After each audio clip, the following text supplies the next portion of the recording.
तो अहंकार चेतना को कैसे ढक लेता है?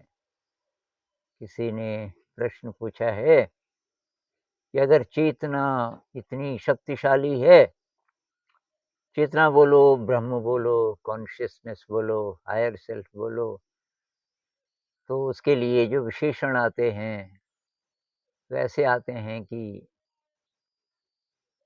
सर्वशक्तिमान, अनादि, अनंत, अगम, अकथ, मतलब सारे जो ऐसे विशेषण हैं जिनसे किसी सुप्रीम पावर को डिस्क्राइब हम करना चाहें, वो सारे एट्रिब्यूट्स हैं हमारी चेतना के। उसको अहंकार कैसे ढक सकता है? तो भाई वैसे ही जैसे बादल ढक लेता है सूरज को, अब आज जैसे सूरज की रोशनी नहीं आ रही है क्योंकि ये बादल हैं। अब ये तो सारे ही आकाश में बादल हैं, लेकिन एक छोटा-सा भी बादल सूरज को ढक सकता है कुछ देर के लिए। तो उसी प्रकार से हमारा जो अहंकार है, वो ढक देता है चेतना को, और सारी प्रॉब्लम ही यही है। सारी जो अध्यात्म की बातें हैं, सारी किताबें हैं, सारी ध्यान विधियाँ हैं, सब इसी से रिलेटेड है। कैसे हम इस अहंकार के जाल से छूटें, कैसे हम विशुद्ध चेतना का स्पर्श ले सकें। अब ऐसा होता क्यों होगा? कहाँ से गड़बड़ हुई? मतलब मनुष्य जाति के इतिहास में क्या पहले से ही ऐसा रहा होगा? प्रकृति ने ही ऐसा डिज़ाइन बनाया होगा कि कोई इंसान पैदा हुआ तो अहंकार लेके पैदा हुआ, और वो अहंकार इतना मज़बूत है कि वो चेतना का स्पर्श नहीं होने देता, पता ही नहीं चलता चेतना का। तो अब इसमें ये कि कुछ तो कहते हैं पुराने हमारे संस्कार हैं, जिससे अहंकार बना है, उसमें कुछ तो पिछले जन्मों का है। लेकिन वही-वही होता, तो मेरे ख़्याल से वो इतना स्ट्रॉन्ग नहीं होता। लेकिन इस जन्म की जो पूरी ट्रेनिंग है हमारी, वो भी अहंकार को ही मज़बूत करने वाली है। अहंकार का मतलब मैं की डेफ़िनिशन। जब हम बोलते हैं समाज में कि भई मेरा भी कोई स्थान है, किस बेसिस पे बोलते हैं?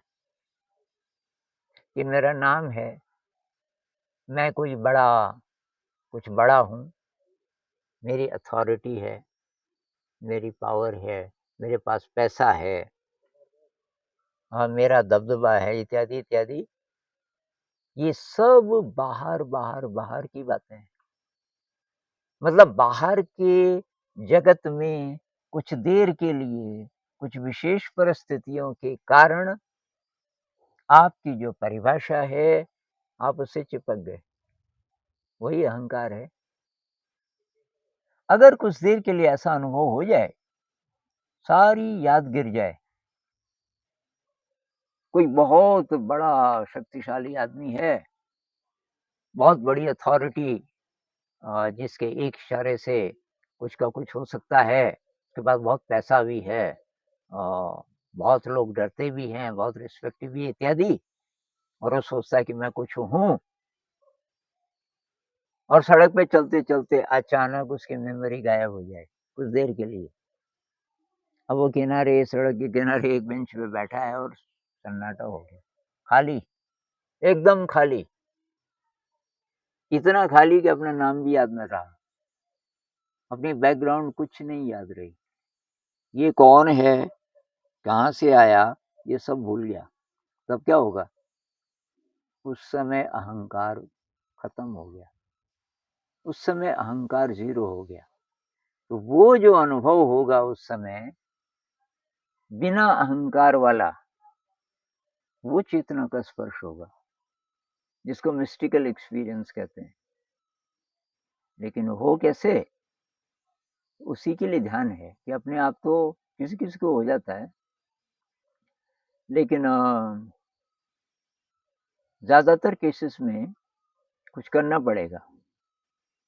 तो तब उसके लिए मेडिटेशन है, उसके लिए स्वाध्याय है, ये जितनी धर्म पुस्तकें हैं, जितना ये वेदांत है, उपनिषद है वगैरह-वगैरह जितनी चर्चाएँ हैं, ये सब लोग इसीलिए करते हैं। लेकिन बहुत लोग इसमें भूल जाते हैं कि क्यों पढ़ रहे थे, ये धार्मिक किताबें क्यों पढ़ रहे थे, ईगो फिर भी वही है, अहंकार फिर भी वही है और हम ये सब चीज़ें भी कर ले रहे हैं, ध्यान भी कर ले रहे हैं, फिर भी ईगो वही है, तो फ़ायदा क्या हुआ? तो इसलिए हमें ये ध्यान देना पड़ेगा कि जो भी हम कर रहे हैं, वो इसलिए कर रहे हैं कि ईगो के पार जाना है। इसलिए नहीं कि ध्यान जैसे स्ट्रेस मैनेजमेंट, ये स्ट्रेस हो जाता है, थोड़ा ठीक हो जाएगा। ठीक तो हो जाएगा, लेकिन केवल इतना नहीं, स्ट्रेस हुआ ही इसलिए है कि कई चीज़ें गड़बड़ हैं ज़िंदगी में।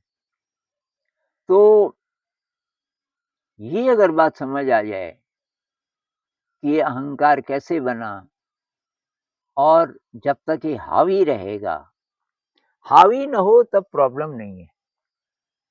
हावी ना हो, अहंकार है, बीच-बीच में आ जाता है, लेकिन मैं उसका मिसयूज़ नहीं कर रहा हूँ।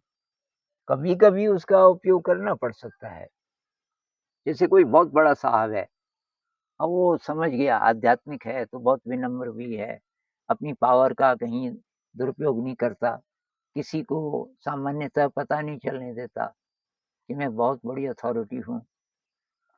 लेकिन बाज़ार में अब कोई किसी को परेशान कर रहा है, कोई मान लीजिए खराब आदमी किसी को परेशान कर रहा है, तो ये वहाँ जाता है कि भाई साहब ऐसा मत कीजिए और वो उसको भी डराता है कि खबरदार, तो अपना कार्ड दिखाता है, तुझे पता तू किससे बात कर रहा है?